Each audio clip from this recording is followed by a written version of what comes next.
अस्मिता काटकर आत्महत्या प्रकरणात पतीसह चौघांवर गुन्हा दाखल करण्यात आलाय। काटकर कुटुंबियांनी वारंवार पैसे उकळल्याची पोलिसांची माहिती। गुन्हा क्रमांक 423/2026 हा दाखल करण्यात आलेला आहे। याच्यामध्ये हुंडाबळी नुसार हा गुन्हा आम्ही दाखल केलेला आहे। याच्यामधील जी मयत महिला आहे अस्मिता काटकर हिचे सासरचे व्यक्ती तिला वारंवार पैशाची मागणी करत होते आणि तिला मुलगी झाली म्हणून तिचा छळ करत होते। मानसिक आणि आर्थिक छळ तिचा झालेला आहे आणि या छळामुळे तिनं तिच्या सासरच्या राहत्या घरी आत्महत्या केलेली आहे। या गुन्ह्यामध्ये आरोपी 4 आहेत एकूण, त्यापैकी 3 आरोपींना आम्ही ताब्यात घेतलेला आहे आणि याचा योग्य तो तपास आम्ही करत आहोत। कुंडमळ्यावर स्टंटबाजी करणं एका तरुणाला चांगलंच महागात पडले।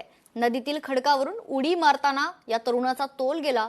स्थानिकांनी मोठं धाडस करून या तरुणाचे प्राण वाचवले।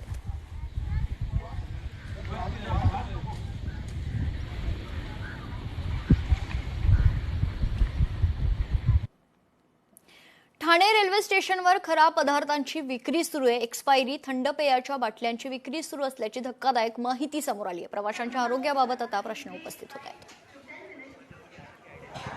मी माझ्या ऑफिसच्या कामानंतर घरी जात होते आणि तहान लागली म्हणून हे मिरिंडा घेतलं ठाणे रेल्वे स्टेशनवरती आणि त्याची एक्सपायरी डेट बघितली तर 2 दिवसाच्या आधीची होती। आज 13 जुलै 26 आहे आणि ह्याची एक्सपायरी डेट आहे 11 जुलै 26। तर हा ॲक्च्युली ह्या गोष्टी मी याला विरोध करते आणि सरकारला निवेदन करते की ह्या सगळ्या गोष्टींच्यामुळे ना सामान्य जनतेच्या लाईफवरती आणि हेल्थवरती खूप मोठा परिणाम होते। पण हे मला माहिती आहे, मी एवढं सगळं करूनही याच्यावर काही परिणाम होणार नाही आहे।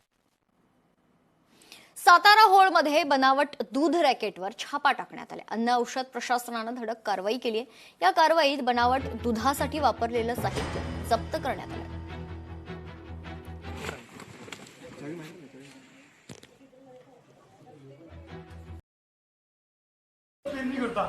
परंतु आता एवढं सुपीक पाणी असताना सुद्धा या कंपनीचे आम्ही हे प्रमाणित केलेले सोयाबीन आहे। आपण सर्व विश्वास दर्शवता म्हणून आम्ही शेतकरी हे हरामखोर कंपनीवर कारवाई झाली पाहिजे।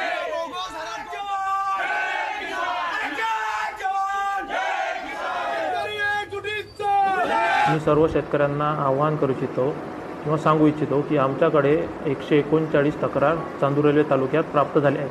त्यापैकी आपण 90 तक्रारीचे पंचनामे सुद्धा केलेले आहेत। त्या पंचनाम्यानुसार आणि पूर्ण पाहणीनुसार आपण त्याचा अहवाल आज अंतिम करत आहोत। त्या अहवालानुसार आपण सर्व शेतकऱ्यांना तो अहवालसुद्धा देणार आहोत। तर त्यात आपण पाहत आहे की बूस्टर कंपनी जी आहे ती सर्वात जास्त आपल्या इथे तक्रारी प्राप्त झाल्या आहेत। त्यानुसार आपण पंचनामे करून त्याची कारवाई करणार आहोत। शिरोळ बंधाऱ्याच्या दुरुस्तीसाठी निधी मंजूर करण्यात आला। दुरुस्तीसाठी 50 लाख रुपयांचा निधी मंजूर झाल्याची माहिती आहे। आमदार राजेंद्र पाटील यड्रावकर यांनी या संदर्भात महत्त्वाची माहिती दिली आहे।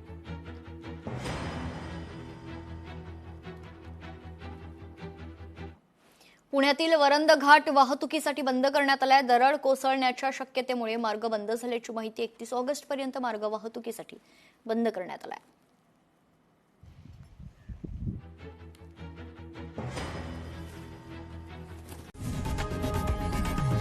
लोकशाही मराठी ऐका, पहा, जागरूक रहा।